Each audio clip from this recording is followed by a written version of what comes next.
December 1876. The kind of cold that makes your breath freeze before it leaves your lungs. Picture this. You're riding across the Wyoming Territory, and the snow is so deep your horse's belly cuts a furrow through the drifts. The wind howls like something alive and angry, driving ice crystals that sting any exposed skin like tiny needles. Now imagine your crazy horse. You've been fighting the United States Army for over a decade. Your people, the Oglala Lakota, are scattered, hungry, running low on ammunition and winter supplies. Your children's ribs show through their skin. Your warriors' horses stumble from lack of forage. And somewhere out there in this white hell, you know there's a supply convoy making its way from the Union Pacific Railroad to Fort Robinson. Before we jump back in, tell us where you're tuning in from, and if these history tales fascinate you, make sure you're subscribed because tomorrow I've saved something extra special for you. The scouts found it 2 days ago. Half a mile of wagons struggling through the snow, escorted by maybe 30 soldiers whose fingers are too numb to work their rifle bolts properly. Under normal circumstances, this would be exactly the kind of target Crazy Horse lived for. Quick strike, scatter the enemy, take what you need, disappear back into the storm.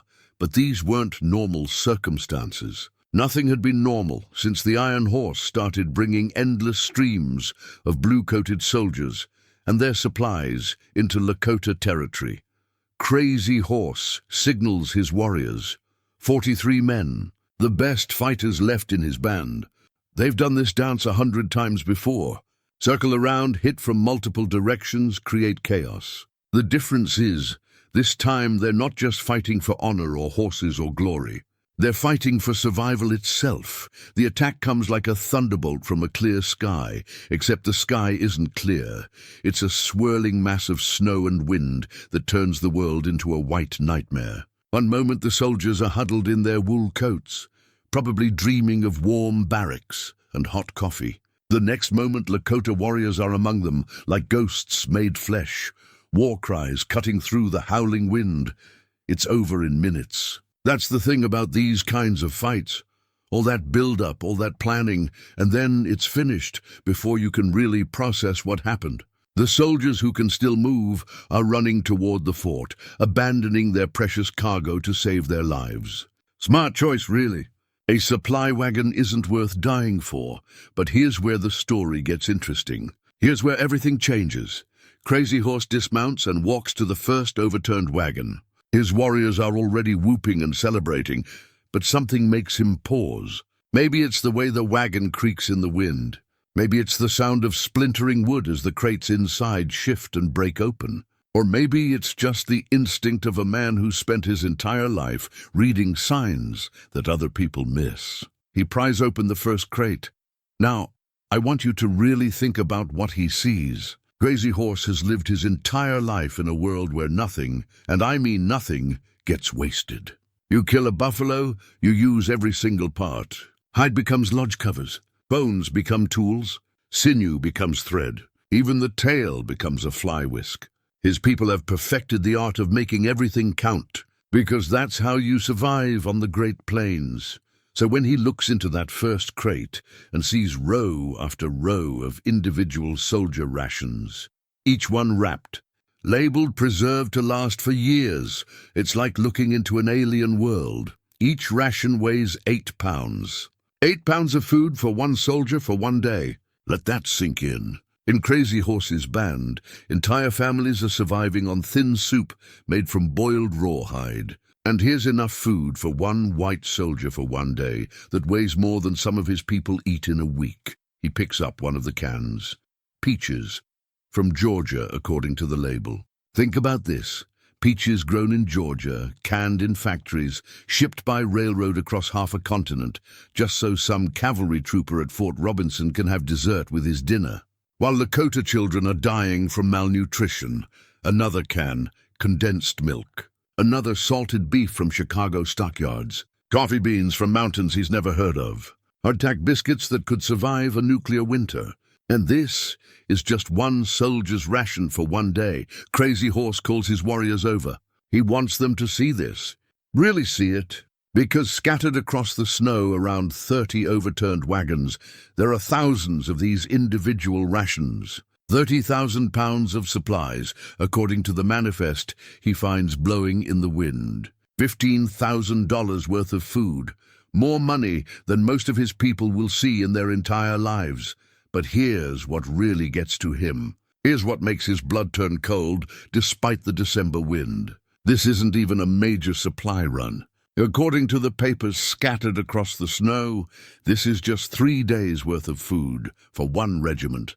Behind this convoy, there are hundreds more wagons, thousands more, an endless stream of iron horses bringing the output of an entire continent's farms and factories straight to the army that's hunting his people. One of his warriors, a young man named Standing Bear, holds up a can of peaches and asks, "How do the white men make the seasons obey them?" It's a good question. Here they are in the dead of winter, and these soldiers are eating peaches as if it were summer in Georgia. Crazy Horse doesn't have an answer. How do you explain industrial agriculture to someone who's lived their entire life following buffalo herds? How do you describe railroad networks and telegraph lines and factory systems to people who measure wealth in horses and buffalo robes? Standing Bear opens the can with his knife, and here's something that would probably make a modern person laugh, but it was deadly serious to them. The peaches are still good, perfect actually, sweet and preserved and completely unchanged by their journey across 1,000 miles of wilderness. The Lakota have ways of preserving food, jerky, pemmican, but nothing like this. Nothing that lets you eat summer in the middle of winter, abundance in the middle of scarcity. While his warriors distribute the captured supplies, Crazy Horse studies the paperwork. Quartermaster reports, railway schedules, delivery manifests. To most of his people, these are just marks on paper. But Crazy Horse has learned to read English from trading post operators and army interpreters. He can decode what he's looking at, and what he's looking at is the logistical backbone of an entire civilization. Every item has a number. Every delivery has a schedule. Every soldier in every fort from here to California has been calculated and accounted for. The system doesn't just know how much food each soldier needs. It knows when he'll need it, where he'll be when he needs it, and exactly how to get it to him. There's a requisition here for 10,000 pounds of bacon, another for 5,000 pounds of flour. These aren't approximations or estimates. These are precise calculations based on precise knowledge of precisely how many soldiers are stationed at precisely which forts, eating precisely measured rations. Crazy Horse looks around at his warriors, good men, brave men, the best fighters the Lakota nation has ever produced. Men who can track a mouse across solid rock, who can shoot an arrow through a buffalo's heart at full gallop, who can survive blizzards that would kill city dwellers in hours, but they can't match this. They can't fight mathematics. His band numbers may be 800 people, counting the women and children and old folks back at the winter camp. The papers scattered in this snow account for supply deliveries to over 30,000 soldiers stationed at forts throughout the territory. 30,000. That's more than the entire Lakota nation, men, women, and children combined. And behind those 30,000 soldiers, there's the rest. The railroad workers and the factory workers and the farmers and all the people back east who make the bullets and grow the food and weave the cloth that keeps this enormous machine running. Millions of people, all working together. Some of them probably don't even know there's an Indian war going on to supply an army whose entire purpose is to destroy his way of life. Standing Bear brings him something else from the wagons. A soldier's personal kit, toothbrush, soap, writing paper, pencils, a small Bible, and a photograph of a woman and 2 children standing in front of a white house with a picket fence. On the back, someone has written, "My dearest William, we think of you every day and pray for your safe return. Your loving wife, Mary." This soldier has a name, William. He has a wife named Mary and 2 children whose faces smile up from the photograph. Somewhere back east, probably in Ohio or Pennsylvania or New York. This Mary is waiting for William to come home from his war against the savage Indians. And that's when it really hits Crazy Horse. This isn't just about soldiers and warriors anymore. This isn't just about who's braver or tougher or better at fighting. This is about two completely different ways of organizing human life, and only one of them is going to survive. His way, the old way, depends on the buffalo. And the buffalo are disappearing. Not just hunted out, but systematically destroyed by professional hide hunters who kill 100 animals in a morning and take only the skins. The great herds that once blackened the prairie from horizon to horizon are scattered, diminished, broken into fragments by railroad tracks that the buffalo refuse to cross. The white man's way depends on factories and railroads and supply chains that stretch across continents. It can deliver peaches from Georgia to Wyoming in the middle of winter. It can coordinate the movement of 30,000 soldiers across thousands of miles of territory. It can turn the output of entire states into bullets and beans and deliver them exactly where they're needed, exactly when they're needed, as Crazy Horse stands there in the swirling snow, holding papers that represent the death of his world. He understands something that most of his people haven't grasped yet. This war isn't really about who controls the Black Hills or the Powder River country. It's about whether there's room in North America for people who live the old way. The mathematics suggest there isn't. His warriors have loaded their horses with as much as they can carry. Canned goods, coffee, hardtack, ammunition. Enough to keep the band fed for maybe 2 weeks if they're careful. It's a good haul. In the old days, it would have been a victory worth singing about around the fire. But as they ride back toward their winter camp, Crazy Horse can't get those numbers out of his head. 30,000 pounds of supplies in just one convoy. Hundreds more convoys coming. An entire continent's worth of farms and factories and railroad networks, all working together to feed and supply and arm the soldiers who are hunting his people. Behind him, the abandoned wagons sit like wooden skeletons in the snow. By spring, the army will send out salvage teams to recover what they can and bury the rest. They'll write reports about the attack, file insurance claims, order replacement supplies. The system will absorb this loss the way a lake absorbs a thrown stone, barely a ripple. And then back to normal, but for Crazy Horse and his people. This one raid represents the difference between starvation and survival. And that tells you everything you need to know about how this war is going to end. The blizzard is getting worse. The temperature is dropping. And somewhere out there in the white darkness, more supply trains are rolling west, carrying mountains of food to feed an army that never seems to run out of anything, except maybe time. Because spring is coming, and with it, the final campaign that will decide whether the Lakota nation survives or joins the buffalo in memory. Crazy Horse pulls his blanket tighter and rides into the storm, carrying the terrible knowledge of what he's seen. In those scattered papers and broken crates, in those neat rows of preserved peaches and calculated rations, he's glimpsed the future, and it doesn't include his people. Not unless something changes. Not unless the impossible happens. Not unless a miracle arrives with the spring grass. But then again, Crazy Horse has always believed in miracles. He's going to need one now more than ever, 30 years before that supply convoy scattered its bounty across the winter snow. Young Curly Hair, not yet called Crazy Horse, learns to see the world through different eyes. The year is 1846, and the Great Plains stretch unbroken from the Missouri River to the Rocky Mountains. A grassland empire bigger than most European countries, and it belongs to the buffalo. Now, when I say buffalo, I don't mean a few scattered herds grazing here and there. I'm talking about 60 million animals. 60 million. To put that in perspective, that's more than the entire human population of the United States at the time. These aren't just animals, they're a geological force.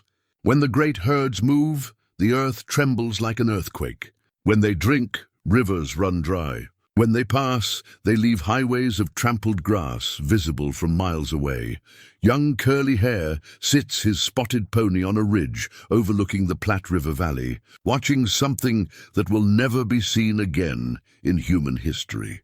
The buffalo are crossing, not hundreds, not thousands, but hundreds of thousands. A brown river of living animals flowing from horizon to horizon, kicking up dust clouds that block out the sun. The sound is indescribable. Not just the thundering of hooves, but the grunting, snorting, bellowing of 250,000 animals all moving together. His father, also called Crazy Horse, points to different sections of the herd. See the old bulls on the edges? They guard the cows and calves in the center. See how the young bulls test each other with mock charges? Everything has its place. Everything has its purpose. This is the world the Lakota inherited when they moved onto the plains. But here's something most people don't realize. They haven't always been here. 50 years earlier, the Lakota lived in the forests of Minnesota, making maple sugar, gathering wild rice, living in bark lodges. They were pushed west by the Chippewa, who had acquired French guns and used them to drive their enemies onto the grasslands. Talk about unintended consequences. The French probably never imagined that selling muskets to one tribe would create the greatest light cavalry force in human history, because that's what happened when the Lakota met the horse. Spanish conquistadors brought horses to Mexico in the 1500s. Over 2 centuries, through trade and theft and simple horse breeding, those animals spread north through the Comanche, the Kiowa, up through the plains until they reached the tribes being pushed out of the eastern forests. The Lakota took to horses like they were born for it. Within 2 generations, they transformed from forest dwellers into masters of mounted warfare. They developed tactics that European military academies would study for decades. They created a society based entirely on mobility. Everything they owned had to be portable. Everything they did had to work from horseback. And at the center of it all, the buffalo, curly hair, watches his mother and aunts work on a bull his uncle killed yesterday. Nothing gets wasted, nothing. The hide becomes lodge covers. One lodge needs the skins of 12 to 14 buffalo, sewn together with sinew and waterproofed with buffalo brain. The meat becomes food for immediate eating, but also jerky and pemmican that can last for years. The bones become tools, awls, needles, knife handles, war clubs. The horns become cups and spoons. The bladder becomes a water container. The sinew becomes thread. The hair becomes rope. Even the tail has a purpose. Fly whisk decoration for war shields, but it goes deeper than just utility. The buffalo aren't just resources to the Lakota, they're relatives. The creation stories say that buffalo and humans emerge from the earth together, that they're supposed to take care of each other. When a hunter kills a buffalo, he offers prayers and tobacco, thanking the animal's spirit for giving its life to feed the people. Young Curly Hair is learning to hunt, and his grandfather teaches him the old rules. You take only what you need. You use every part. You never kill for sport or glory. You kill to feed your family, to provide materials for tools and lodges, to fulfill your responsibility to the people. Waste is not just practical failure, it's spiritual failure. His grandfather tells stories of the time before horses, when the people hunted buffalo on foot, driving them over cliffs or into corrals. Even then, the old man says, the buffalo gave themselves to us. They knew we needed them to survive, but we had to prove worthy of their sacrifice. Think about what this means. An entire civilization, and we're talking about hundreds of thousands of people spread across the plains, built around the idea of reciprocal relationship with wild animals. The Lakota don't own the buffalo. They don't domesticate them. They don't fence them in pastures. Instead, they follow the herds, reading their movements like other people read books, understanding their habits and their needs, taking only what the herds can give without being damaged. It's sophisticated, it's sustainable, and it works. In the summer gathering of 1850, Curly Hair sees the full flower of this buffalo-based civilization. 10,000 people come together near Bear Butte in the Black Hills. That's larger than most American cities at the time. Lodge circles stretch for miles. Oglala, Hunkpapa, Miniconjou, Brule, all the bands of the Lakota nation united for the sun dance. The wealth on display would make European nobles jealous.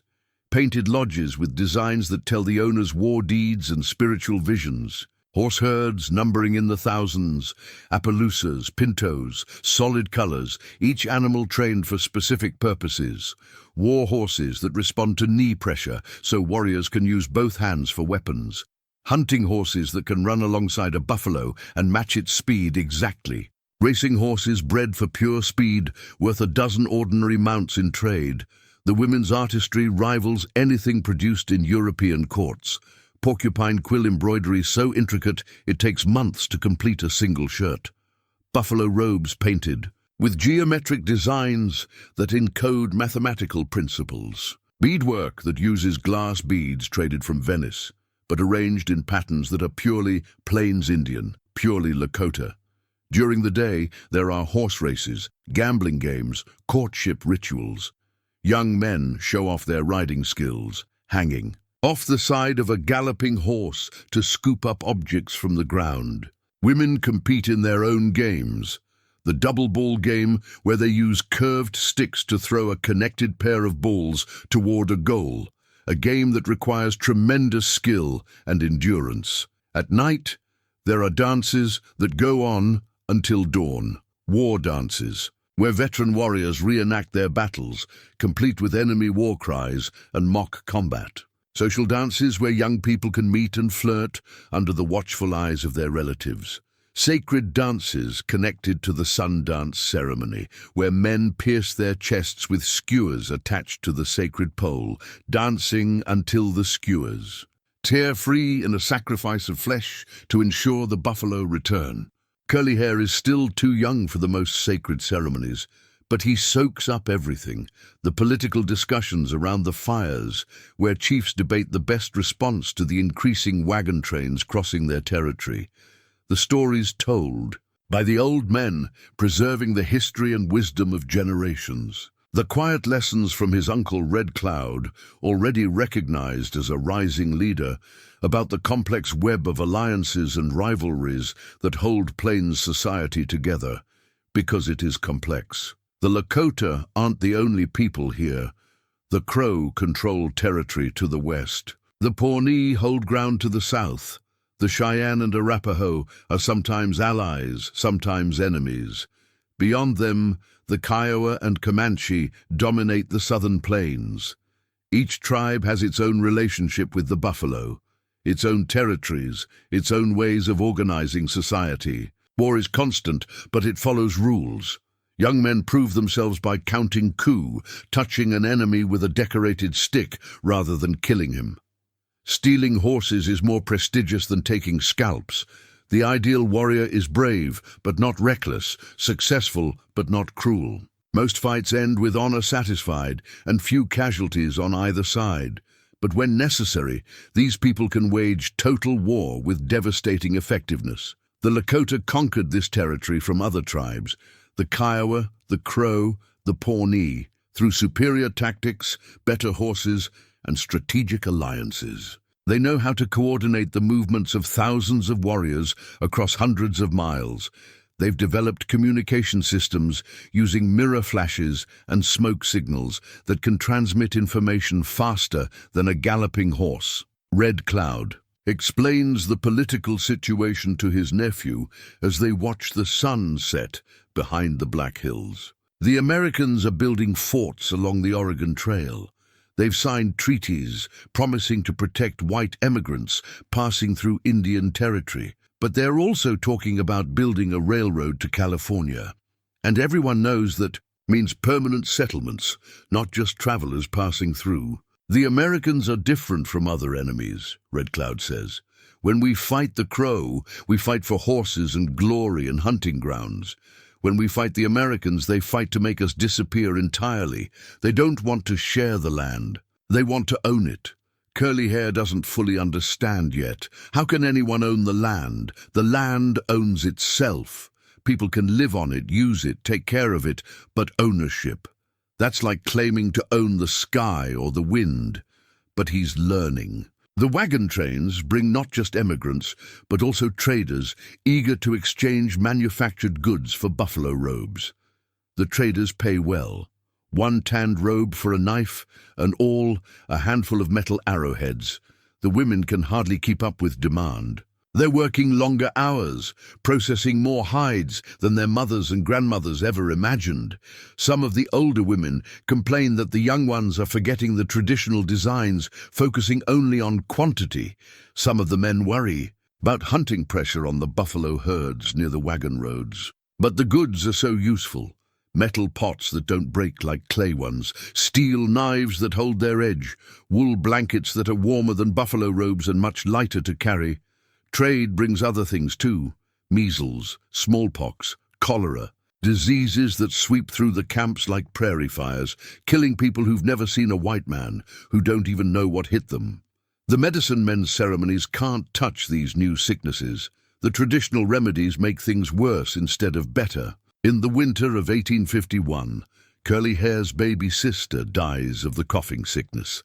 She's healthy one day, burning with fever the next, dead before the week is out. The wailing of the women echoes through the camp as family after family loses children, elders, sometimes entire lodges wiped out by diseases the white emigrants carry like invisible weapons. By spring, 1/3 of the band is dead. The survivors burn the lodges of the dead, destroy their possessions, cut their hair in mourning. Everything familiar suddenly seems fragile. If the spirits can't protect against the white man's diseases, what else might they fail to prevent? That summer, the Great Treaty Council meets at Fort Laramie. 50,000 Indians gather to negotiate with the Americans. It's the largest gathering of native people in history: Lakota, Cheyenne, Arapaho, Crow, Assiniboine, Arikara, all traditional enemies camping within sight of each other under an uneasy truce. The American negotiators promise that emigrants will only pass through, not settle. They promise annual payments of $50,000 in goods, blankets, tools, food. They promise to punish any white man who commits crimes against Indians. All they ask in return is safe passage for the wagon trains and permission to build a few forts to protect the emigrants. Most of the chiefs sign. What choice do they have? The emigrants are coming whether there's a treaty or not. At least this way, the people will receive compensation. At least this way, there are rules everyone agrees to follow. But Curly Hair notices something that troubles him. During the negotiations, he watches the American soldiers drilling. They march in perfect lines, turn in perfect unison, load and fire their muskets with mechanical precision. These men don't fight for individual glory or personal honor. They fight as parts of a machine, each soldier interchangeable with any other. And behind them, stretching back along the Platte River, are the wagon trains. Hundreds of them, thousands, each one carrying families and tools and livestock and dreams of new lives in Oregon or California. Each one representing people who've left everything they knew to travel 2,000 miles across a continent, risking death by disease, accident, starvation, just for the chance to start over in a new place. That takes a different kind of courage than the Lakota understand. Not the courage to face an enemy in battle, but the courage to abandon everything familiar and rebuild your entire life from scratch. And there are so many of them. The treaty. Commissioners say 20,000 immigrants crossed the plains last year. Next year, there will be more. As the Great Council breaks up and the tribes scatter back to their territories, Curly Hair rides north with his people toward the Powder River country. The buffalo are still there, not as many as before, but still enough. The grass is still green. The sky is still endless. His people are still free to follow the herds, to live as their ancestors lived, to raise their children in the old ways. But he can't forget what he saw at Fort Laramie. Those disciplined soldiers, those endless wagon trains, those negotiators with their papers and their promises and their casual assumption that the future belongs to them. The buffaloes still blacken the earth when they move in great herds. But for the first time in his life, Curly Hair wonders if there will always be enough of them. For the first time, he looks at the vast grasslands and wonders if they're really as vast as they seem. The old world is still intact, but it's not the same world he was born into. Something has changed, something fundamental and irreversible. The treaty promises that emigrants will only pass through, but curly hair has seen their faces. These are not people who pass through. These are people who take root wherever they stop. And when that happens, when the emigrants become settlers, when the temporary becomes permanent, when the passing through becomes staying forever, what happens to the buffalo? What happens to his people? Those are the questions that will haunt him through the years ahead, as curly hair grows into crazy horse, as the boy becomes a warrior, as the warrior becomes a legend. But that story starts here, in this last moment of the old world, when the buffalo still rule the grasslands and anything still seems possible. The first time Crazy Horse, now carrying his father's name after proving himself in battle, sees the Iron Horse.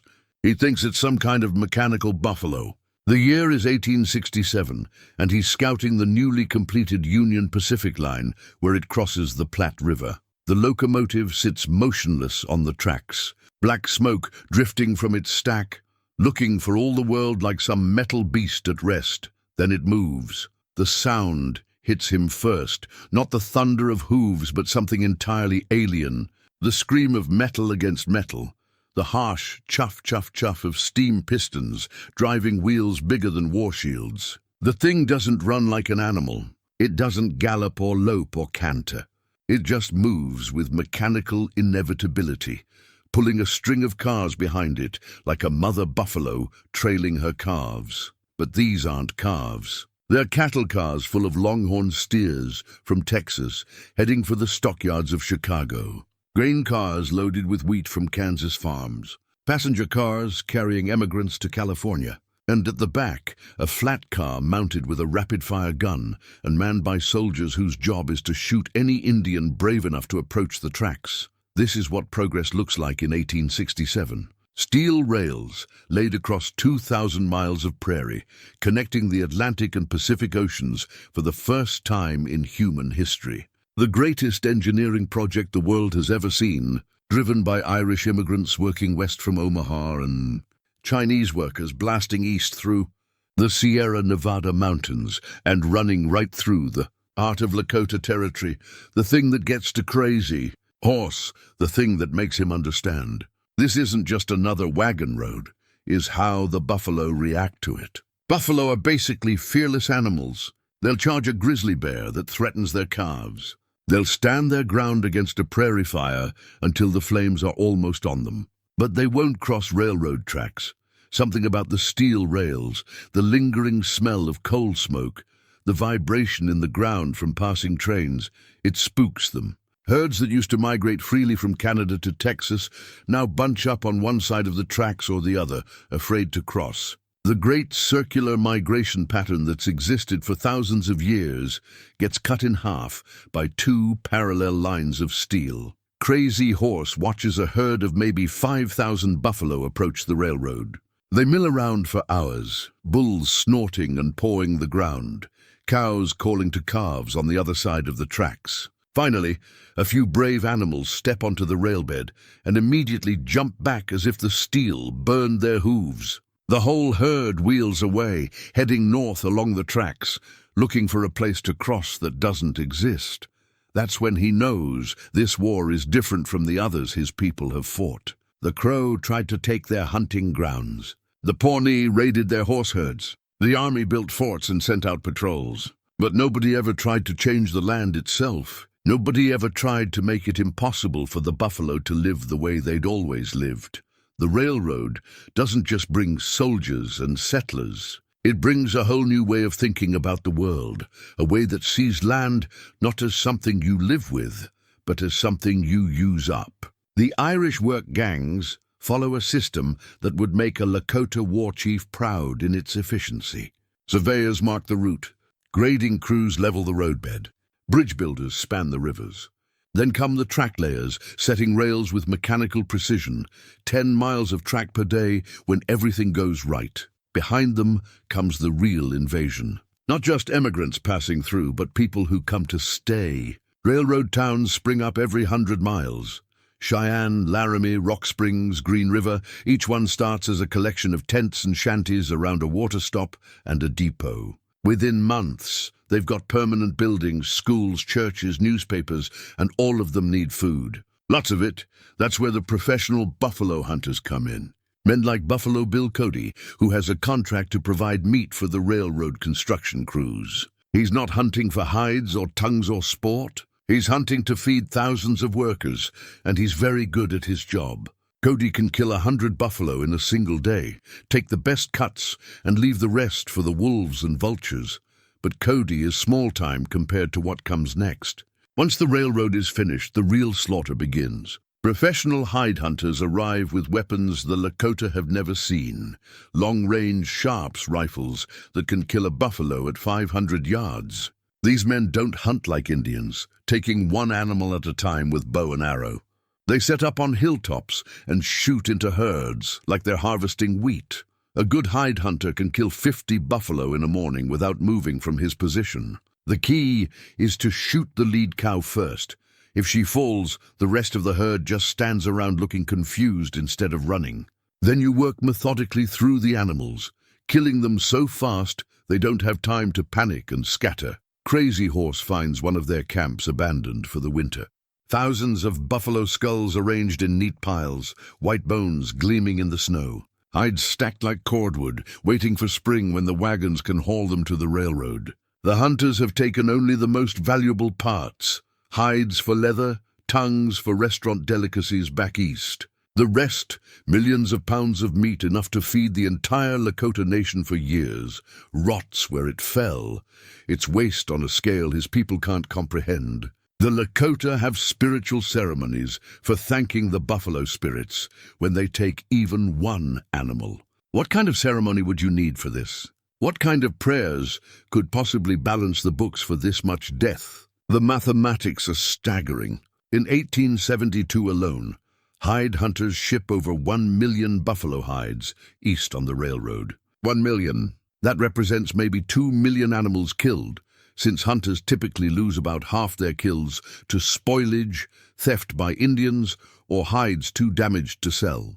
In a single year, professional hunters kill more buffalo than all the Plains tribes combined would take in a decade. And they're just getting started. The hunting pressure creates a cascade of problems that Crazy Horse sees but can't do anything about.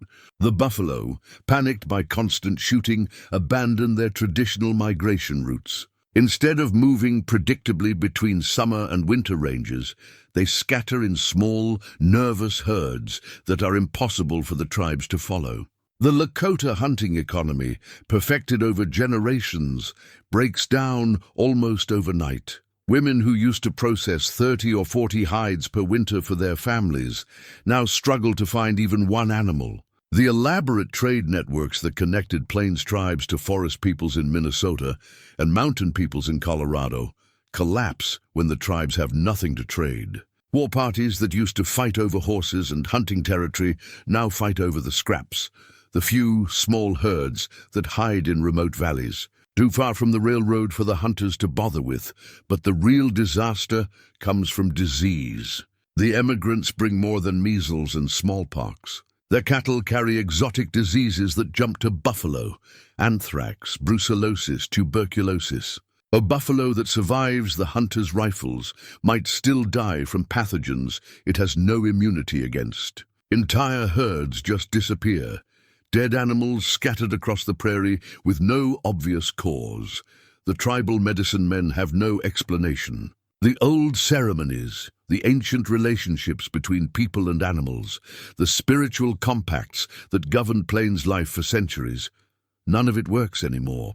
How do you maintain reciprocity with buffalo when strangers are killing them by the thousands for their hides alone? Crazy Horse tries to adapt.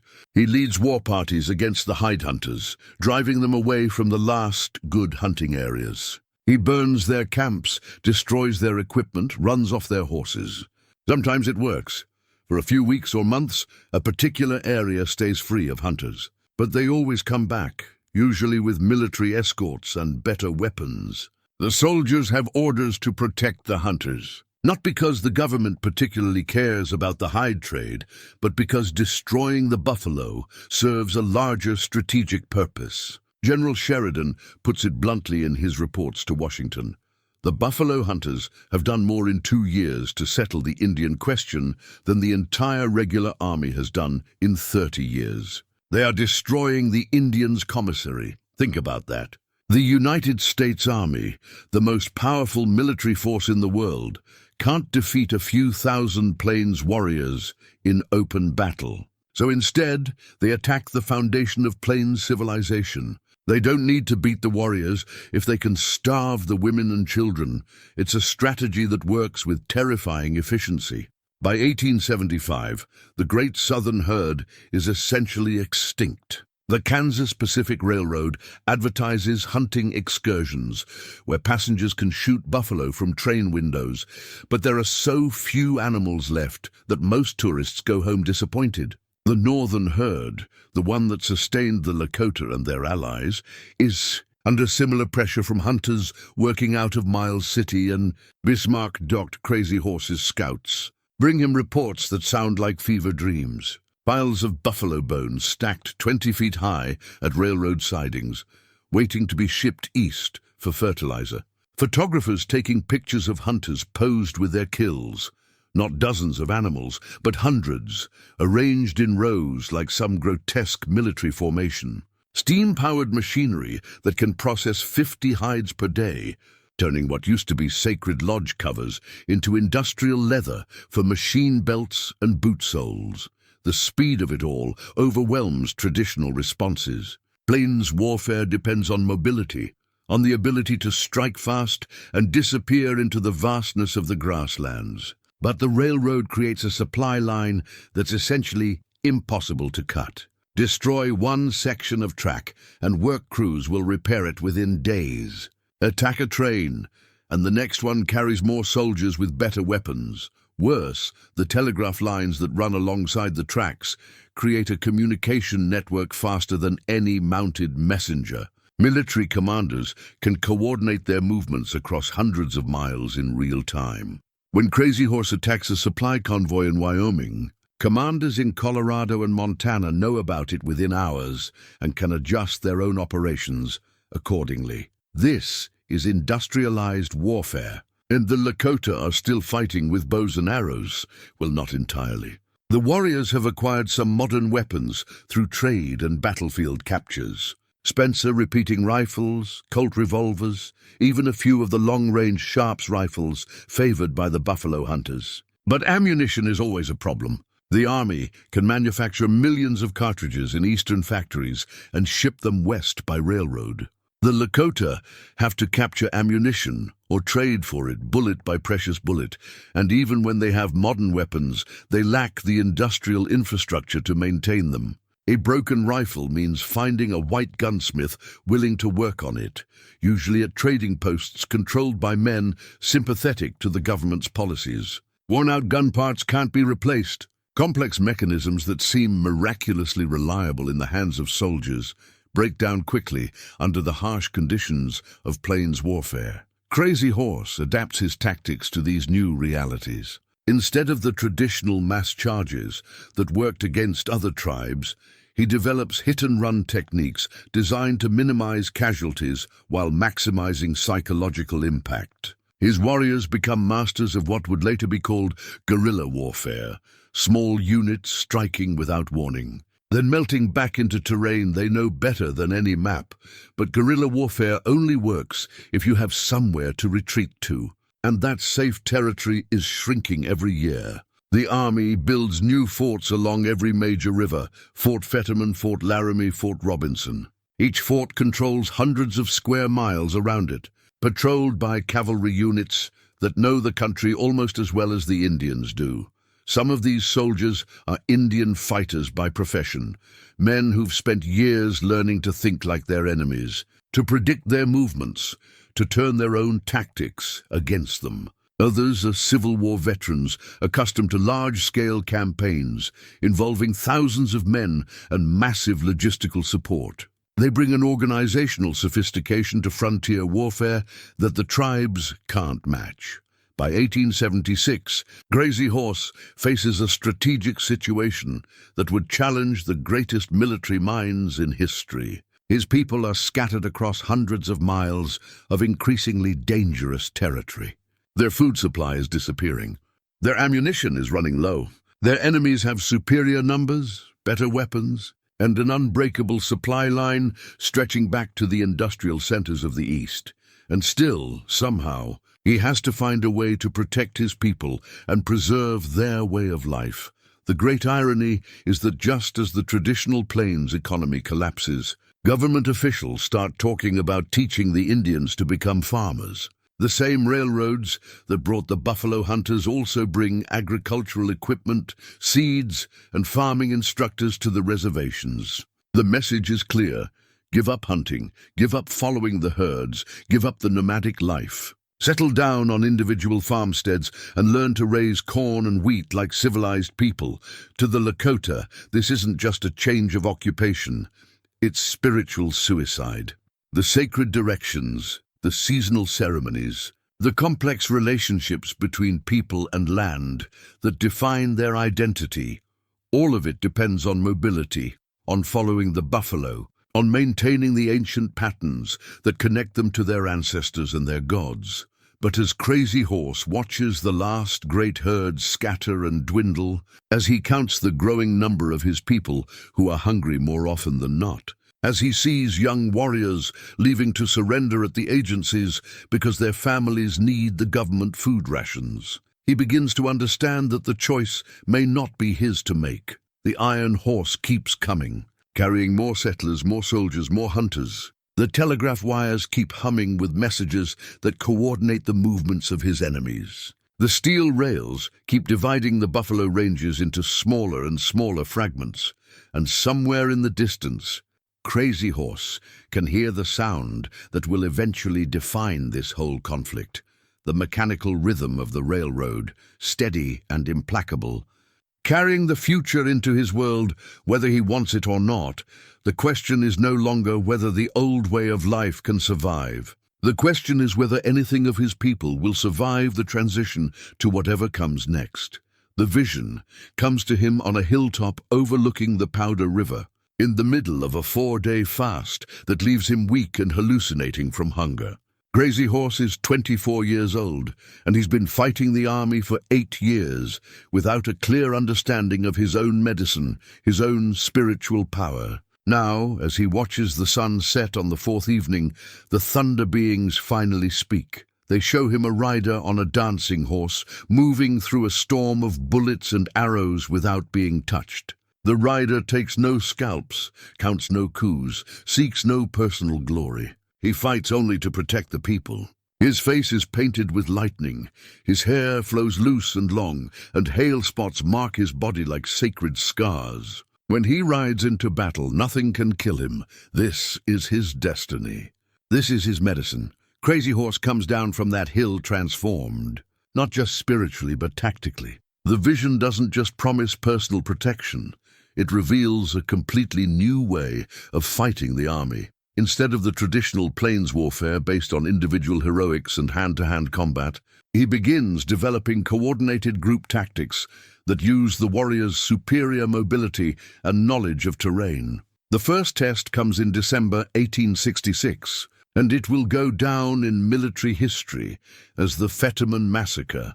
Captain William Fetterman is exactly the kind of officer the frontier army produces in abundance. Brave, aggressive, and absolutely convinced that 81 soldiers with modern weapons can handle any number of savages armed with bows and arrows. He's made his attitude clear to anyone who'll listen. Give me 80 men, and I'll ride through the whole Sioux nation. Crazy Horse gives him his chance. The setup is brilliant in its simplicity. Fort Phil Kearny sits in the middle of hostile territory, dependent on daily wood-cutting details to keep the garrison supplied with fuel for the Wyoming winter. Every morning, wagons roll out to the pine ridges a few miles from the fort. Every morning, they're escorted by soldiers who've learned to expect Indian attacks. But this morning is different. This morning, Crazy Horse has positioned 2,000 warriors in carefully concealed positions along Lodge Trail Ridge, a rocky outcropping that blocks the fort's view of the countryside beyond. When Fetterman's men arrive to escort the wood train, A small group of decoys, including Crazy Horse himself, appears just close enough to be threatening, just far enough away to be tempting. The decoys attack the woodcutters, then retreat when the soldiers advance. Standard Indian tactic, or so it seems to Fetterman. His men pursue the fleeing warriors over Lodge Trail Ridge, beyond sight of the fort, into what looks like an easy victory. That's when the trap springs. 2,000 warriors rise from concealment like the earth itself is coming alive. Lakota, Cheyenne, Arapaho, traditional enemies united under Crazy Horse's tactical leadership. They don't charge in the wild, disorganized rush that white soldiers expect from Indian fighters. They advance with disciplined coordination, cutting off every escape route, surrounding Fetterman's command with the precision of a military academy exercise. The fight lasts 20 minutes. When it's over, every single soldier is dead. Fetterman, his 80 men, and 2 civilians who rode out with them. It's the worst military disaster on the Great Plains since Custer's defeat at Little Bighorn, which hasn't happened yet. But here's what makes this more than just another battlefield victory. When Crazy Horse examines the dead soldiers' equipment, he finds each man carrying 150 rounds of ammunition, 3 days' rations, and gear worth more than most warriors own in their entire lives. The soldiers didn't just outnumber his decoy party, they outgunned them by a factor of 10 to 1. Yet tactical superiority trumped technological advantage. The lesson doesn't escape military planners back in Washington. For the first time, Army commanders begin to understand that they're not fighting disorganized bands of raiders. They're facing a military genius who can coordinate the movements of thousands of men across dozens of miles, who can turn traditional Indian tactics into something approaching modern warfare. But Crazy Horse isn't done innovating. Over the next decade, he develops a system of warfare perfectly adapted to the realities of fighting the United States Army on the Great Plains. Small, highly mobile bands that can strike without warning and disappear before reinforcements arrive. Coordinated attacks on multiple targets simultaneously, forcing the enemy to spread their forces thin. Intelligence networks that track troop movements across hundreds of miles of territory. Most importantly, he learns to fight the Army's logistics instead of just their soldiers. Supply trains become primary targets. Telegraph lines get cut systematically. Isolated outposts find their communications severed and their reinforcement routes blocked. Instead of trying to destroy the Army in pitched battles, Crazy Horse makes it too expensive for them to maintain their scattered frontier posts. The strategy works. In 1868, the government abandons the Bozeman Trail forts and signs the Treaty of Fort Laramie, promising that the Powder River country will remain Indian Territory forever. Red Cloud, the political leader who negotiated the treaty, becomes famous as the only Indian chief who ever won a war against the United States. But Crazy Horse knows better. He's read the treaty carefully, and he's noticed the loopholes. The government promises to keep white settlers out of Indian Territory, but says nothing about railroad surveyors, mining expeditions, or military reconnaissance. The treaty guarantees the Lakota's right to hunt buffalo, but doesn't prevent hide hunters from operating just outside the reservation boundaries. Most ominously, the treaty includes provisions for civilizing the Indians. Schools to teach English and eliminate native languages. Missions to convert the tribes to Christianity. Agricultural programs to turn nomadic hunters into settled farmers. The government isn't just trying to control the Lakota. It's trying to transform them into something completely different. Crazy Horse refuses to sign the treaty. While Red Cloud and other chiefs move their people onto the new reservation, Crazy Horse keeps his band in the Powder River country, living the traditional life, following what's left of the buffalo herds. He becomes the leader of the non-treaty Indians, people who reject any accommodation with American authority. For a few years, it works. The buffalo aren't as numerous as they were before the railroad, but there are still enough to sustain a traditional lifestyle. The Army, focused on reconstruction in the south and railroad construction in the west, leaves the Powder River country mostly alone. Crazy Horse's people live as their ancestors lived, moving their camps with the seasons, maintaining the old ceremonies, raising their children in the traditional ways. But by 1874, even this refuge comes under pressure. Gold prospectors violate the treaty by entering the Black Hills, sacred land guaranteed to the Lakota forever. When the government orders the prospectors removed, they refuse to go. When the army is ordered to enforce the treaty, political pressure from mining interests prevents decisive action. Then comes the news that changes everything. George Armstrong Custer, leading a scientific expedition that's actually a military reconnaissance, confirms the presence of gold in the Black Hills. Not just traces, but significant deposits that could make thousands of people rich. Within months, prospectors are flooding into Lakota territory by the hundreds, then thousands protected by military escorts that claim to be enforcing the law while actually enabling its violation. The government offers to buy the Black Hills for $6 million, an insulting sum that wouldn't cover the costs of removing the illegal prospectors already there. When the Lakota refuse to sell, officials in Washington decide that the Indians have violated the Treaty of Fort Laramie by allowing hostile actions against white citizens. It's a masterpiece of legal fiction. The Lakota are accused of breaking a treaty by defending their own territory against illegal invasion. The solution, according to the government, is to force all Indians onto reservations where they can be properly supervised and prevented from committing further hostilities. In December 1875, the Indian Bureau issues an ultimatum. All Indians must report to their assigned agencies by January 31st, 1876, or be considered hostile. Anyone found off the reservation after that date will be subject to military action.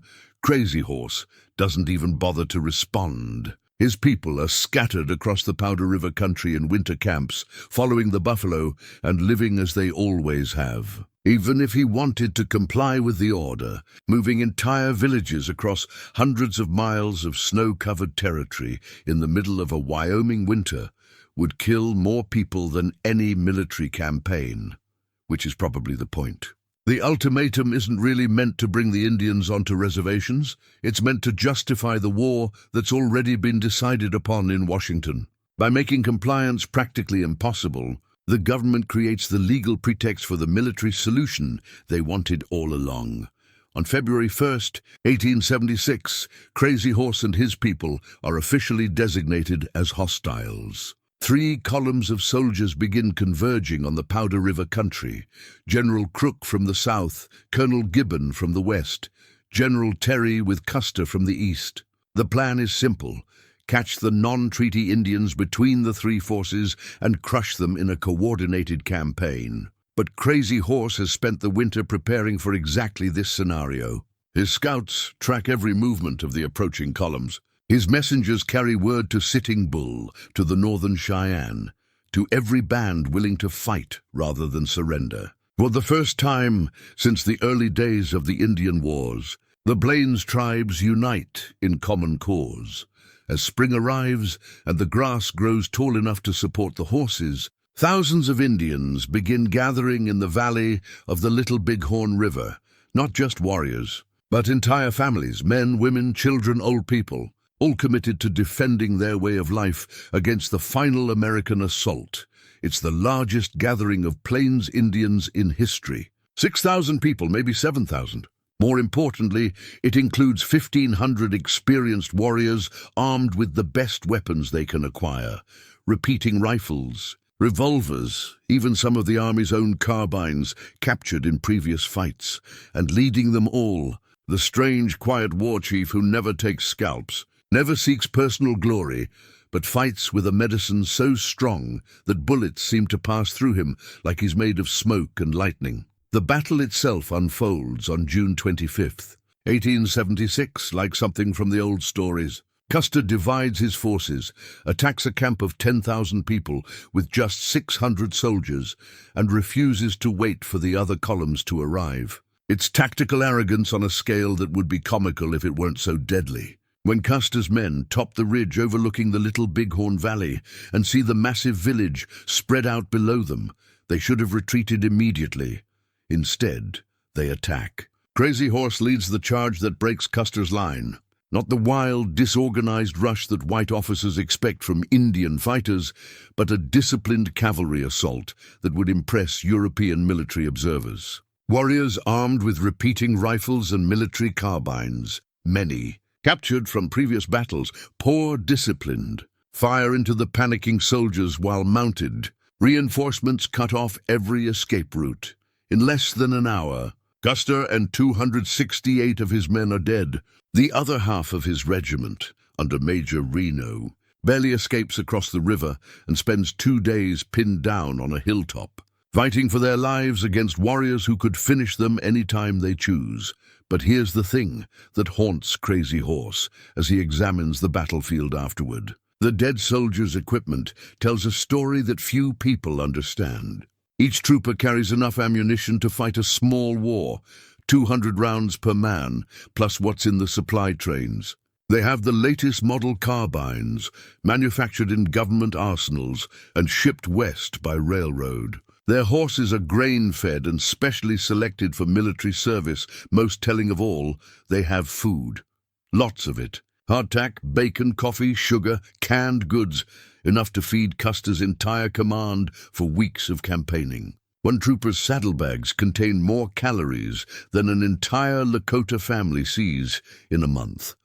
While Crazy Horse's people celebrate their greatest victory, disturbing reports filter in from the scouts. This isn't just one isolated column they've defeated. Behind Custer come reinforcements, supply trains, telegraph lines carrying news of the disaster back to Washington.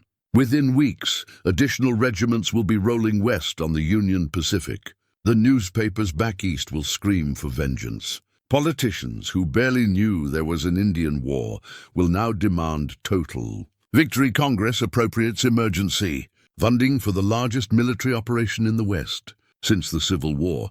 This defeat doesn't end the campaign, it escalates it beyond anything the Plains tribes have ever faced as the great camp breaks up after the victory celebration, as the bands scatter back to their traditional territories for the summer hunt. Crazy Horse carries with him the knowledge that they've just signed their own death warrant. They've proven that they can defeat the United States Army in battle. Now the United States will prove that it doesn't need to win battles to destroy its enemies. All it needs to do is make it impossible for them to live. The greatest military victory in Plains Indian history has just become the beginning of the end for the Plains Indian way of life. And Crazy Horse, the tactical genius who made it possible, will spend the last year of his freedom learning the bitter truth that sometimes winning the battle means losing the war. Little Bighorn changes everything and nothing. Crazy Horse's tactical masterpiece, the coordinated assault that destroys Custer's entire command, becomes the most famous Indian victory in American history. But it also seals his people's fate in ways that won't become clear until the snows begin to fall. The news reaches Washington on July 4th, 1876, America's centennial celebration.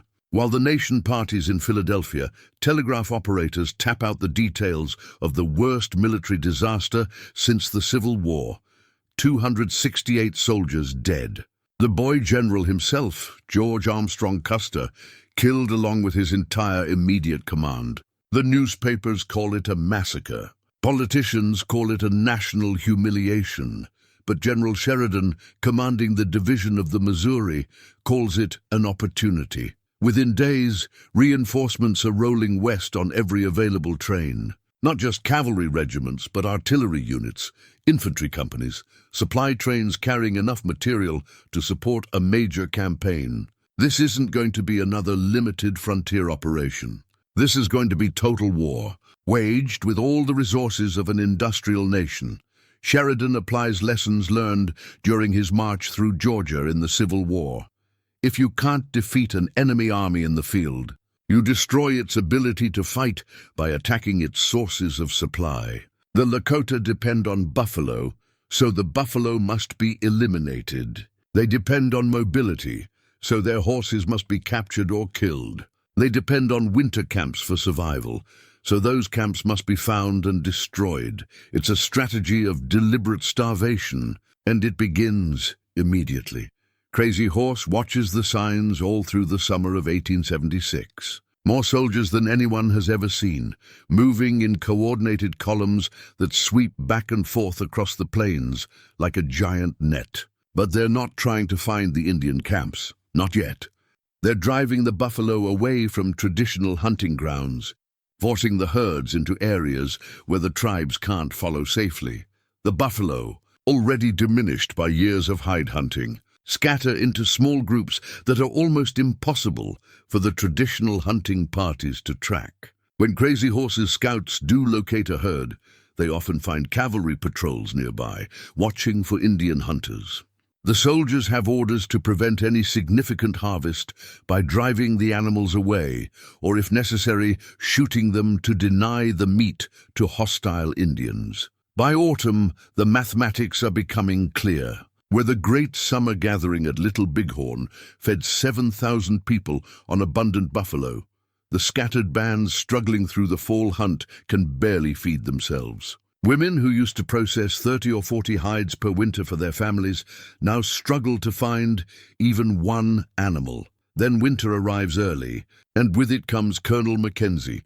Ranald Mackenzie is Sheridan's most effective field commander, a civil war veteran who understands that breaking an enemy's will to fight is more important than defeating their armies. On November 25, 1876, he strikes a Cheyenne village on the Red Fork of the Powder River in what becomes known as the Dull Knife Fight. The tactical details matter less than the strategic implications. Mackenzie doesn't just defeat the Cheyenne warriors, he destroys everything that makes their survival possible. 700 horses shot or captured, all winter food supplies burned. Every lodge destroyed, along with the buffalo robes, clothing, and tools that represent generations of accumulated wealth. 40 below zero. That's the temperature when the survivors flee through the snow with nothing but the clothes on their backs. Babies freeze to death in their mother's arms before the scattered families can reach shelter. Old people sit down in the snow and wait to die rather than slow down the younger ones trying to escape. 11 children dead from exposure in the first 24 hours. 11. This is what total war looks like when waged against an entire people. Crazy Horse tries to help the Cheyenne refugees, but his own band is already struggling. The few buffalo his hunters can locate are often diseased, infected with pathogens spread by the cattle that now graze on traditional buffalo ranges. The animals that survive the hide hunters and the cavalry patrols are often too sick to eat, and the army has learned to guard the remaining herds with systematic precision. Whenever scouts locate a group of buffalo, they find soldiers nearby, not just random patrols, but coordinated forces positioned to deny hunting access to any significant number of animals. It's not enough for the military to defeat the warriors in battle. They have to make it impossible for the people to feed themselves.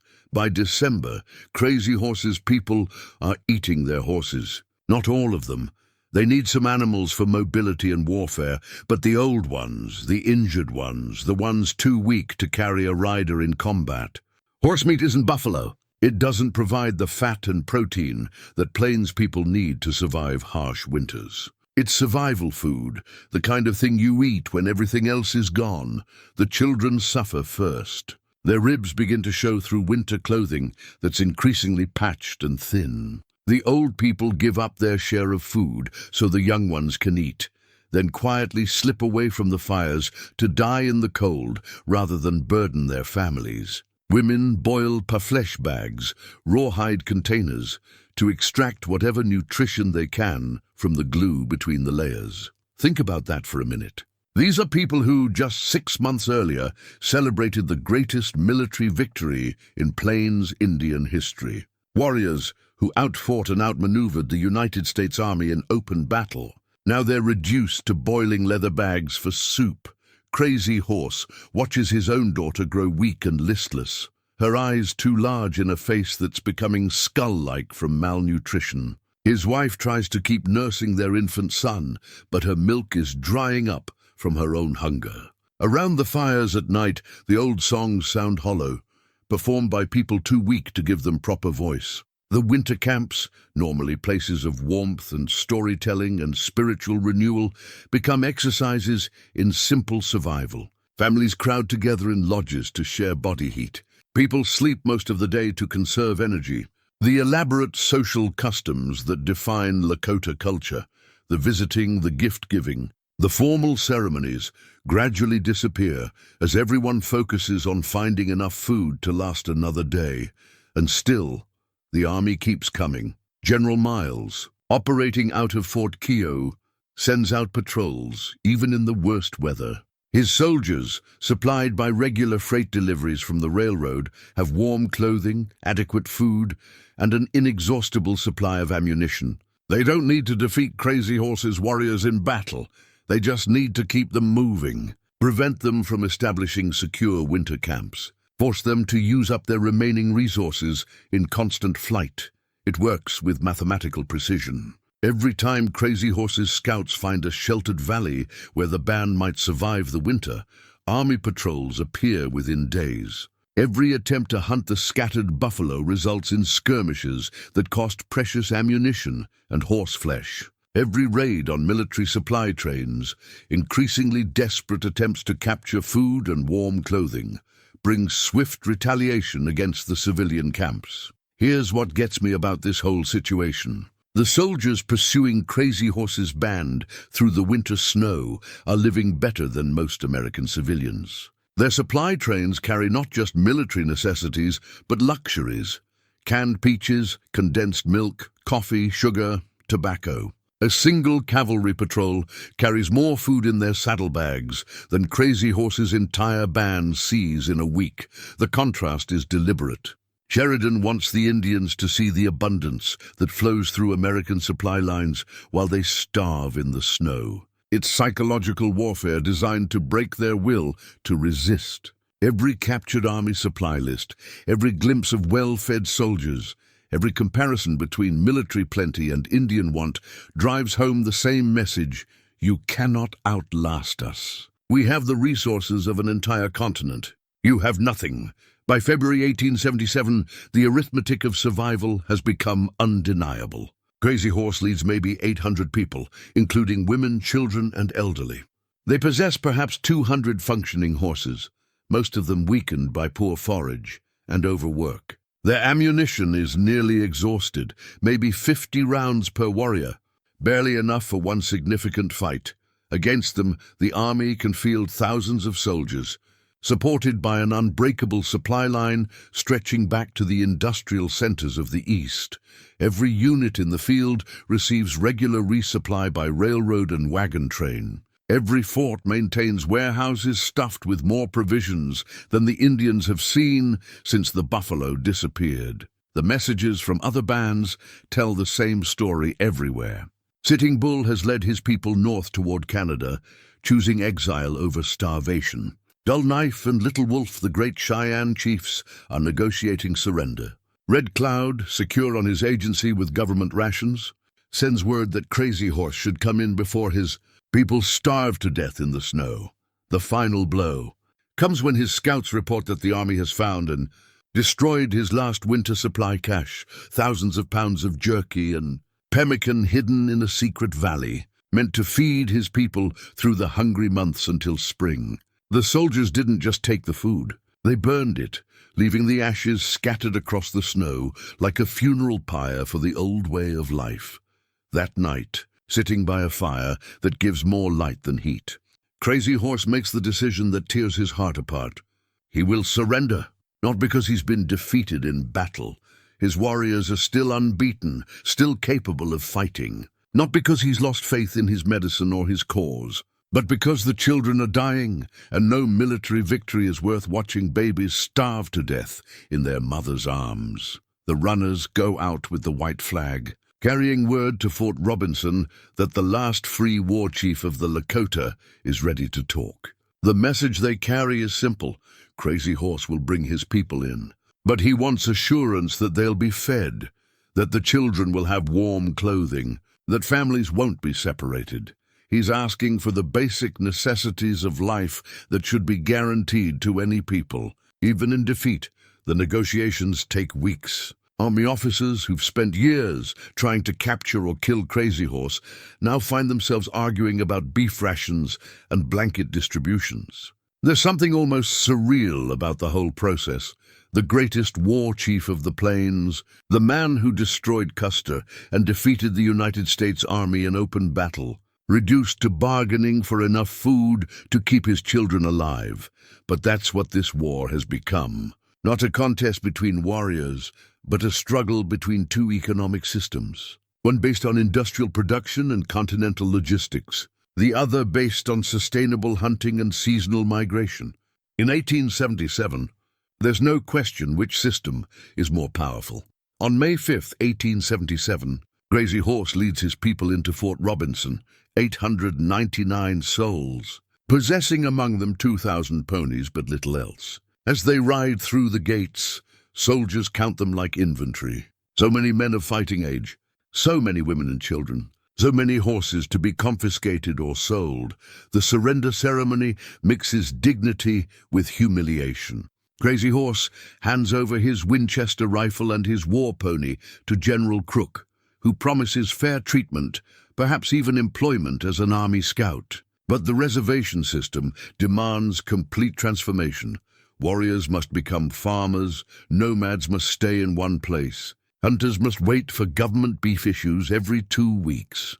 As the spring grass grows green around Fort Robinson, Crazy Horse watches his warriors learn to stand in line for food rations. The same men who rode with him against Custer now queue up like school children, waiting for government clerks to hand out predetermined portions of beef and flour. The women who once followed the buffalo herds now live in wooden houses, learning to cook on iron stoves and sew with manufactured cloth. The children adapt fastest, as children always do. They learn English words, play new games, eat the strange foods that come in cans and boxes. But sometimes in the evening light, Crazy Horse sees them standing very still, listening to something the adults can no longer hear. They're listening for the thunder of buffalo hooves that will never come again. Behind them, the winter camps lie empty and abandoned, marked only by circles of blackened earth where the lodge fires burned. The buffalo are gone. The old songs are fading from memory. The children who survive this winter will grow up in a completely different world, speaking English in government schools, learning to farm on individual plots of land, practicing Christianity instead of the old ceremonies. Crazy Horse has saved his people from starvation. Whether he saved anything else, their identity, their culture, their dignity as a nation, that story remains to be written in the months ahead. But as he sits by the agency fire that spring, watching the last of his warriors learn to live like white men, Crazy Horse knows that the war for the plains is truly over. What comes next won't be warfare. It will be something harder to fight and harder to survive. It will be peace. May 5th, 1877. Crazy Horse leads his people into Fort Robinson, 899 souls, possessing among them 2,000 ponies, but little else. The surrender ceremony should be simple. Hand over weapons, accept government rations, begin the long process of learning to live like white men. But nothing about Crazy Horse has ever been simple. General Crook, the Grey Fox, watches from the porch of the commanding officer's quarters as the greatest war chief of the plains dismounts and walks toward him. Crook has spent years trying to capture or kill this man.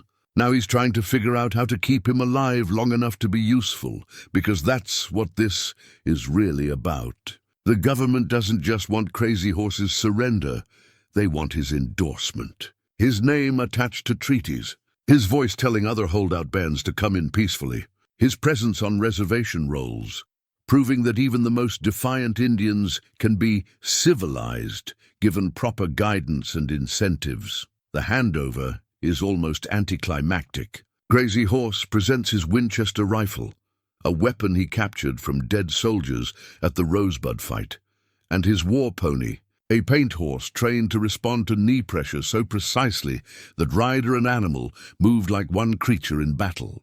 Crook accepts both with the formal courtesy due a defeated enemy who fought with honor. But honor is a luxury that neither man can afford anymore. This isn't about personal respect between warriors. This is about political necessity in an election year when newspapers back east are demanding to know why the Indian wars aren't over yet, why the army can't protect settlers, why American soldiers keep dying in godforsaken places most voters can't find on a map.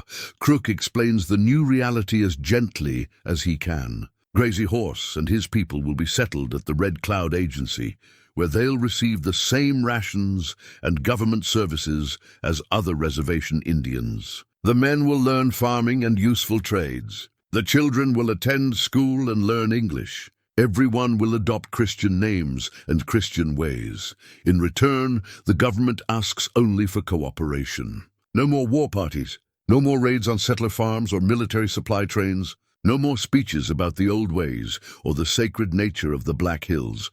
Just peaceful acceptance of the new order that's coming, whether the Indians like it or not. Crazy Horse listens without comment. What's he supposed to say? That he'd rather watch his children starve than see them become white. That death in battle is preferable to life on a reservation. He tried that approach through the winter just past, and it led to babies freezing in their mother's arms, while army supply trains rolled past, carrying enough food to feed his entire band for months. The first weeks at the agency seem almost normal. Crazy Horse's people set up their lodges in a circle, as they always have. The women begin the familiar routines of camp life, cooking, sewing, caring for children. The men tend their horses and tell stories of past battles. To a casual observer, it might look like any traditional Lakota village, but look closer and you'll see the differences. The lodge circle is smaller than it used to be. Many families have scattered to other agencies or fled north to Canada with Sitting Bull. The women are cooking government beef instead of buffalo, using commodities distributed by white clerks who measure out predetermined portions with bureaucratic precision.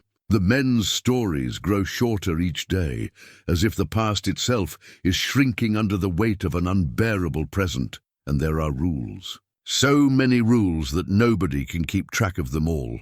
No leaving the agency without a pass, signed by the Indian agent. No traditional ceremonies that might excite the other Indians. No gatherings of more than a few families without official permission. No weapons except for hunting under direct supervision. No horses beyond what the government decides each family needs for farming.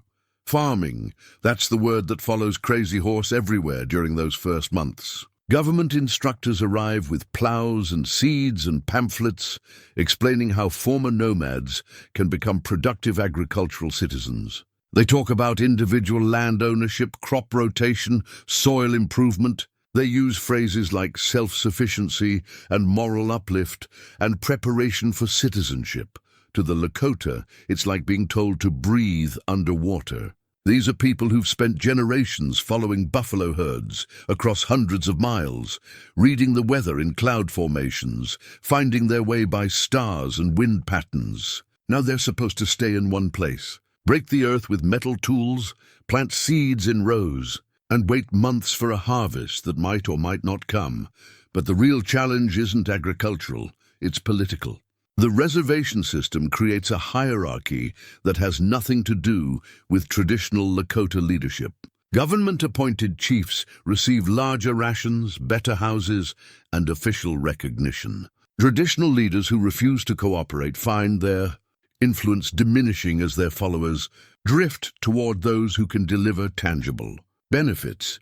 Red Cloud masters this new game with the same skill he once brought to plains warfare. He learns English, wears white man's clothes when it suits him, travels to Washington to meet with presidents and congressmen. He becomes the public face of peaceful accommodation, the good Indian that newspaper editors love to quote and politicians love to photograph. But Red Cloud also sends quiet messages to his nephew. The government officials trust him because he tells them what they want to hear. But he's learning things about their weaknesses, their divisions, their fears. Information that might be useful someday, when the time is right for more direct action. Crazy Horse doesn't have the patience for such games. When the Indian agent suggests that he might benefit from a trip to Washington, seeing the size and power of American cities, meeting with officials who make policy, Crazy Horse responds that he wants only to live in peace with his family. He has no interest in the white man's cities or the white man's government. He just wants to hunt in the old places and raise his children in the old ways. It's an impossible dream, and everyone knows it. The old places are gone, divided up among homesteaders and railroad companies. The old ways depend on buffalo that have been systematically exterminated. The children are already changing, learning English words, playing new games, forgetting the stories their grandparents told them. By summer, tensions at the agency are rising like heat off sun-baked prairie. Some of it comes from overcrowding. Too many people trying to live on too little land, competing for resources that were never adequate to begin with. Some comes from cultural conflict. Traditional Lakota who resent government interference in their family structures, religious practices, and social customs. But most of it comes from jealousy. Crazy Horse's mere presence reminds everyone of what they've lost. When he walks through the agency, people remember what it felt like to be free. When children point at him and whisper, their parents remember battles, where Lakota warriors were something more than dependent, wards of a distant government. The other chiefs begin to worry that Crazy Horse's reputation overshadows their own carefully cultivated relationships with government officials. Red Cloud has spent years building his position as the primary spokesman for the Lakota people. Spotted Tail has negotiated valuable concessions for his own agency. Now here comes the war chief who never signed a treaty, never made a political compromise, never bent his knee to anyone, and somehow he's still the one people look to for leadership. The government makes it worse by treating Crazy Horse as a celebrity. Newspaper reporters want interviews. Army officers want to hear about his tactics at Little Bighorn. Government ethnologists want to record his stories and study his customs. Everyone wants a piece of the famous war chief, the noble savage who fought so magnificently before accepting the inevitable superiority of American civilization. Crazy Horse refuses most of these requests, which only increases his mystique. The more he tries to avoid attention, the more attention he receives. The more he insists that he just wants to be left alone, the more people interpret his words as profound statements about the Indian condition. And all the while, rumors spread through the agency like prairie fire. Crazy Horse is planning to escape to Canada. Crazy Horse is stockpiling weapons for a new uprising. Crazy Horse is meeting secretly with young warriors who want to return to the old ways. Crazy Horse this, Crazy Horse that. Every whispered conversation becomes evidence of conspiracy. Every private meeting becomes proof of sedition. The truth is simpler and sadder. Crazy Horse is trying to figure out how to live in a world that no longer has room for people like him. He's not plotting rebellion. He's mourning the death of everything that made his life meaningful. He's not inspiring resistance. He's struggling with depression that deepens every day he spends surrounded by the wreckage of his people's dreams. But perception matters more than truth in the complicated politics of reservation life. By late summer, agency officials are receiving reports from Indian informants that Crazy Horse is a dangerous influence on the younger men. Government clerks note that ration distributions become more tense when he's present. Military commanders worry that his continued freedom undermines their authority over other potential troublemakers. The crisis comes in September, triggered by the kind of misunderstanding that seems inevitable when two cultures try to communicate through translators with their own agendas. The army wants Crazy Horse to serve as a scout in their campaign against the Nez Perce, who have refused to accept confinement on a reservation and are fighting their way toward Canada. It's a reasonable request. Former enemies often make the best allies, and Crazy Horse's tactical skills would be invaluable against Chief Joseph's warriors. But something goes wrong in the translation. Maybe the interpreter makes an honest mistake. Maybe he has political reasons for wanting to discredit Crazy Horse. Maybe the whole thing is a setup from the beginning. Whatever the cause, the message that reaches military headquarters is that Crazy Horse said he would fight until no white man was left alive. It's exactly the opposite of what he actually said. But it confirms every suspicion, every fear, every paranoid fantasy that's been building through the summer. Within hours, orders go out for Crazy Horse's arrest. General Crook, who's been trying to protect his former enemy, finds his hands tied by political pressure from Washington. Red Cloud and Spotted Tail, who see an opportunity to eliminate a rival, provide statements supporting the government's concerns about Crazy Horse's loyalty. On September 5th, 1877, Crazy Horse rides to Fort Robinson for what he believes is a council meeting. He's accompanied by several friends, including Little Big Man, a fellow warrior who's become an agency policeman. The party approaches the fort in broad daylight, making no attempt at concealment. Whatever Crazy Horse is expecting, it's not arrest, but that's exactly what's waiting for him. As soon as he dismounts, soldiers surround the group. An officer explains that Crazy Horse is under arrest for sedition and will be confined in the guardhouse pending investigation. It's all very polite, very official, very much according to regulations. That's when Crazy Horse realizes he's been betrayed. The guardhouse is a stone building with barred windows, designed to hold military prisoners awaiting court-martial. It's not where you put a chief who's surrendered under promise of fair treatment. It's where you put dangerous criminals. The moment Crazy Horse sees those iron bars, he understands that this isn't about translation errors or political misunderstandings. This is about removing him from the equation permanently. He draws a hidden knife, a small blade he's carried since childhood, overlooked by the soldiers who searched him for weapons. It's not much of a weapon, but it's all he has. For a moment, it looks like the war chief, who survived a dozen battles, might fight his way out of one last trap. But Little Big Man grabs his arms from behind. This man who once rode with Crazy Horse against Custer, who counted coup beside him at the Rosebud, who shared the sacred pipe in countless ceremonies, now he's helping white soldiers arrest his former leader. The betrayal cuts deeper than any physical wound. In the struggle that follows, a soldier's bayonet pierces Crazy Horse's kidney. The wound is mortal. Everyone knows it immediately. As he falls, bleeding onto the dusty ground of Fort Robinson, Crazy Horse looks up at his father, who has rushed to his side. "I am hurt bad," he says. "Tell the people it is no use to depend on me anymore." He dies that night, just after midnight on September 6th, 1877. He's 35 years old. The man who never lost a battle, who fought the United States Army to a standstill, who led the greatest victory in Plains Indian history, killed not by enemy warriors, but by treachery, not in the heat of combat, but in the cold calculation of politics. His parents take the body away immediately, refusing to let government officials control even his burial. They place him on a burial scaffold in a secret location that no white man will ever find.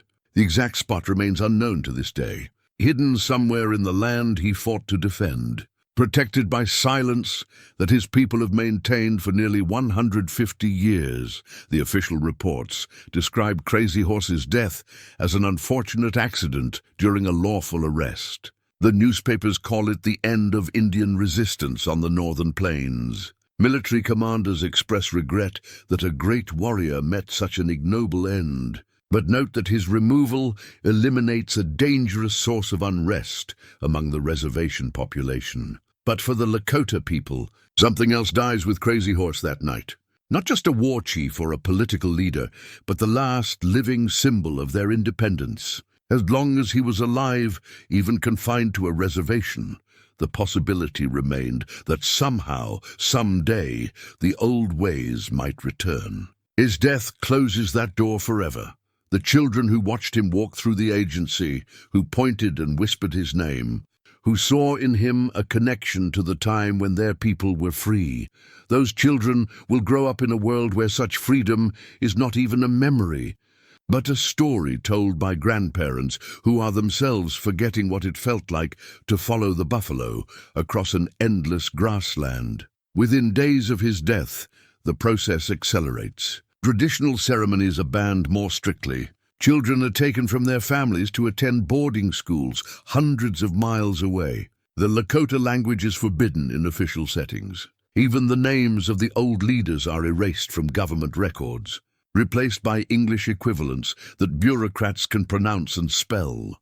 The war for the northern plains ended with Crazy Horse's surrender. The war for the soul of his people ends with his death. What follows isn't resistance or accommodation or cultural compromise. What follows is silence, broken only by the whisper of wind across empty grasslands where the buffalo once thundered, and the war cries of free warriors once echoed from horizon to horizon. But even silence can be a form of resistance. Even death can be a victory if it preserves something more valuable than life itself.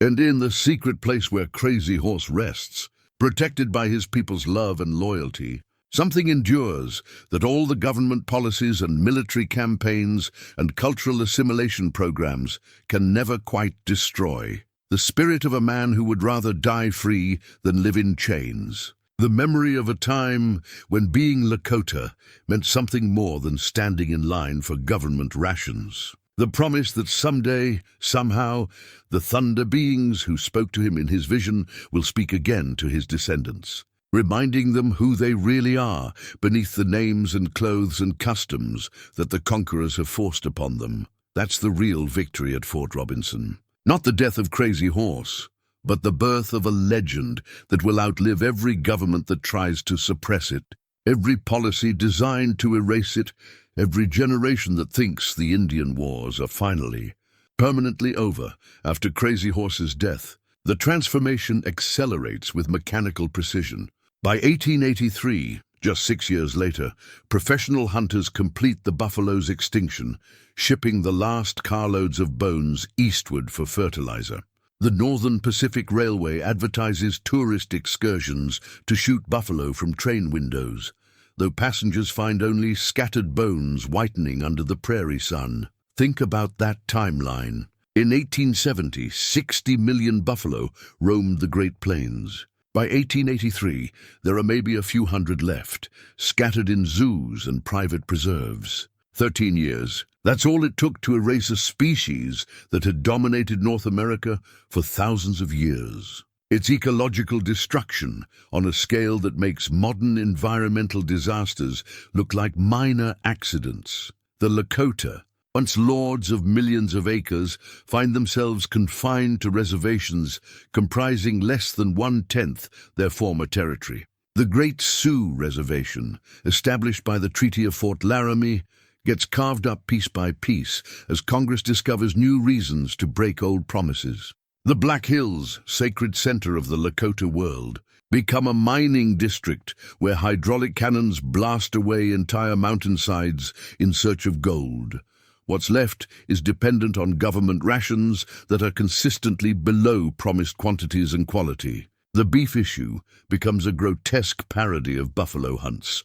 Cowboys release stringy longhorns for warriors to chase and shoot, pretending the old ways survive. But these cattle, driven north from Texas, provide neither the nutrition nor the spiritual connection of buffalo. They're just meat, distributed by bureaucrats who measure out predetermined portions with scales and clipboards. Government agents systematically attack every aspect of traditional culture. The sun dance is outlawed as a barbaric practice that prevents Indians from adopting civilized customs. Native languages are forbidden in schools, replaced by English-only education designed to kill the Indian and save the man.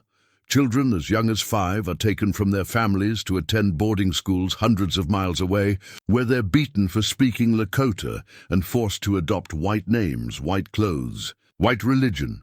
The before and after photographs tell the story better than any government report.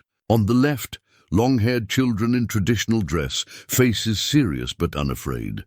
On the right, the same children months later, uniformed and cropped and hollow-eyed, looking like prisoners of war. Which in a very real sense they are. But Crazy Horse's spirit refuses to die. His grave remains hidden, moved by his family to a secret location no white man knows. Government officials demand to know where the great war chief is buried, thinking they can turn his resting place into a tourist attraction or a symbol of American victory. His people respond with silence that's maintained for generations. Ask any Lakota today where Crazy Horse is buried, and they'll tell you the same thing their grandparents told curious anthropologists a century ago. Somewhere in the land he fought to defend. That silence becomes a form of resistance more powerful than any military campaign. Every time an official demands answers about Crazy Horse's burial site, every time a historian or archaeologist or treasure hunter tries to locate the grave, the response is the same: respectful, polite and absolutely unyielding silence. It's a victory that the government can't take away, a secret they can't extract, a sacred trust they can't break.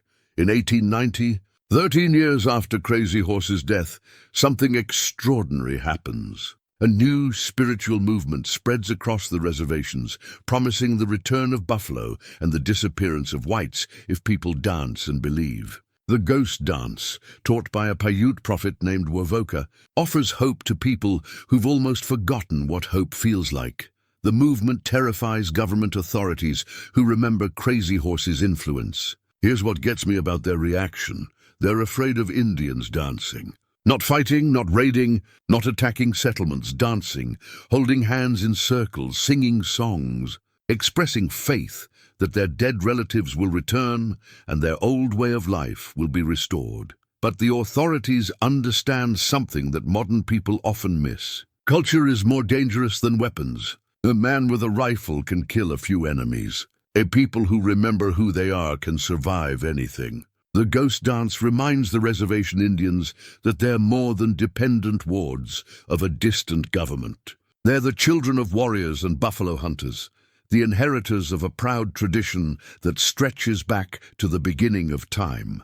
The army responds with overwhelming force. At Wounded Knee Creek, on December 29, 1890, soldiers surround a band of Lakota who are traveling to the Pine Ridge Agency to surrender their weapons and submit to government authority. What happens next depends on who tells the story, but the outcome is undeniable. 300 Indians dead, mostly women and children, mowed down by Hotchkiss guns in the snow.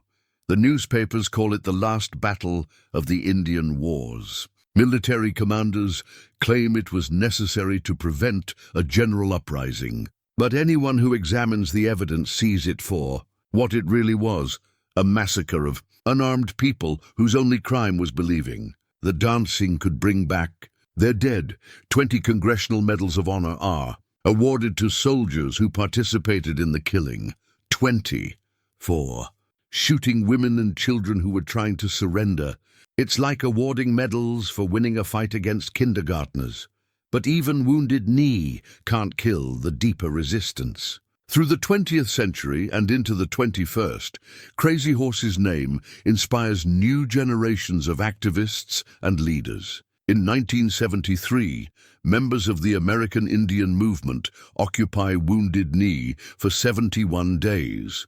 Demanding government recognition of treaty rights and an end to decades of federal mismanagement. They invoke Crazy Horse's memory, claiming his spirit guides their struggle for justice. Language revitalization programs spread across the reservations as young people learn to speak the words their grandparents were forbidden to use in school. Buffalo restoration projects bring small herds back to tribal lands, connecting modern Lakota with the animals their ancestors considered relatives. Cultural centers preserve and teach traditional crafts, ceremonies, and stories that government policies tried to erase.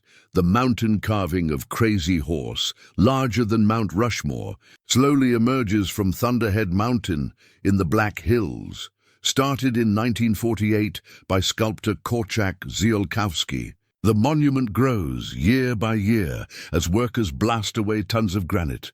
to reveal the face and pointing arm of the great war chief. When completed, if it's ever completed, it will be the largest sculpture in the world, visible from 25 miles away. But here's the beautiful irony. The most powerful monument to Crazy Horse isn't carved in stone or built in bronze. It's carried in the hearts and minds of people who refuse to forget. Every time someone learns to speak Lakota, every time a child hears the old stories, every time a family gathers for ceremonies that their great-grandparents performed in secret.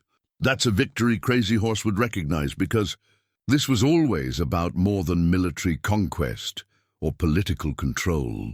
This was about whether there would be room in North America for people who see the world differently than European settlers and their descendants. Whether indigenous ways of knowing and being could survive the overwhelming pressure to conform, assimilate, disappear into the great American melting pot.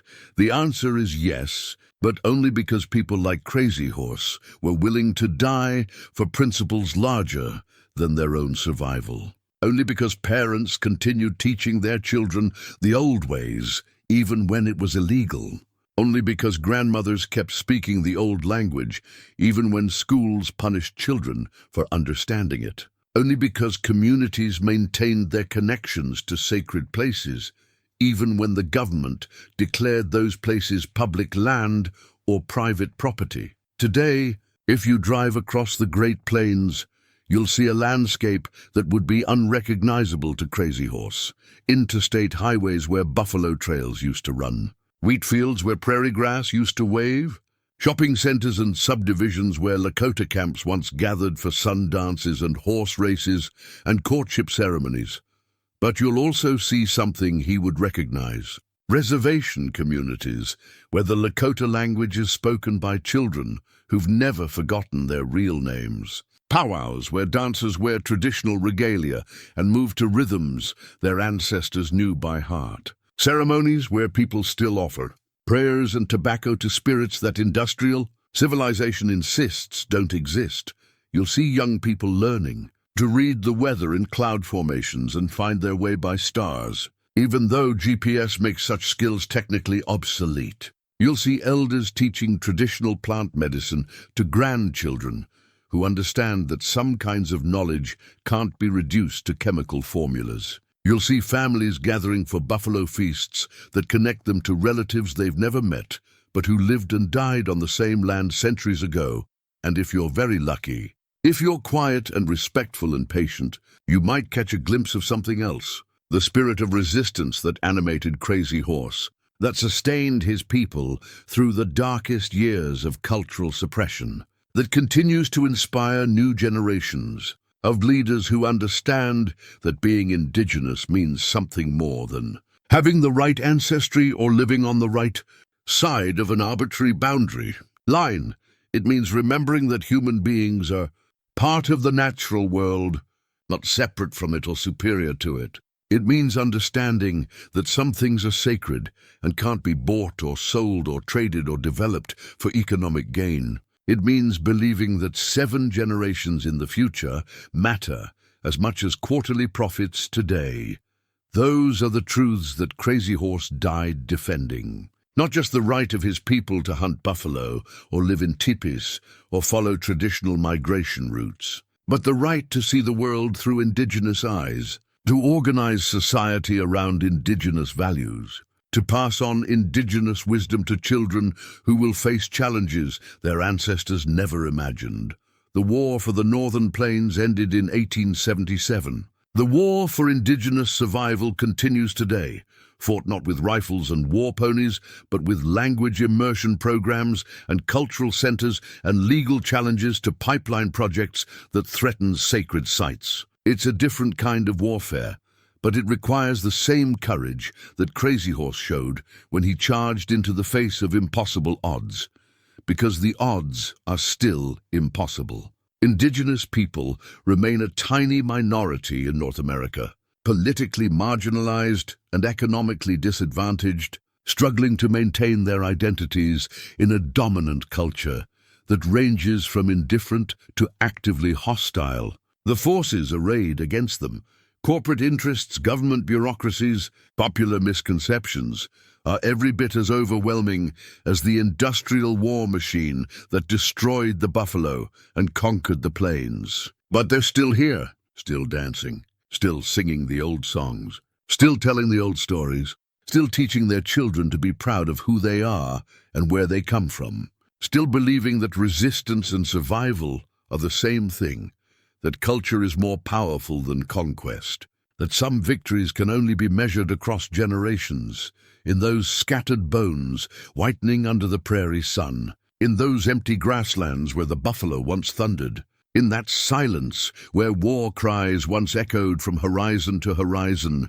The spirit of Crazy Horse endures, not as a museum exhibit or a tourist attraction or a romantic symbol of the vanishing frontier, but as a living reminder that some things are worth dying for, and some truths are worth preserving no matter what the cost, as proof that even when everything seems lost, even when the enemy appears to have won completely, the human spirit can find ways to survive and resist and eventually, somehow, triumph. The thunder beings who spoke to him in his vision haven't forgotten their promise. They're still speaking to his descendants, reminding them who they really are beneath the names and clothes and customs that the conquerors tried to force upon them. The dance continues, the songs survive, the stories live on, and somewhere in the Black Hills, in a place known only to his people, Crazy Horse rests in the land he died defending, protected by the silence of those who loved him, waiting for the day when his vision of freedom becomes reality once again.